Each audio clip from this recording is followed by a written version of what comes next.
In front of me is OPPO A16S, and today I would like to show you how you can resize icons on this device.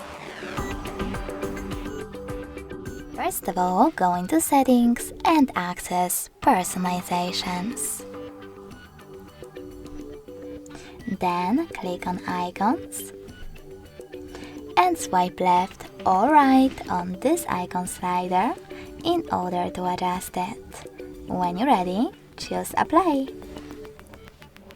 Then click on Home button. As you can see, after that, size of my icons has changed. You can also hold your device's display instead. Tap on icons over here and do exactly the same. Thanks so much for watching. If you enjoyed this video, leave a like, comment and subscribe. Bye!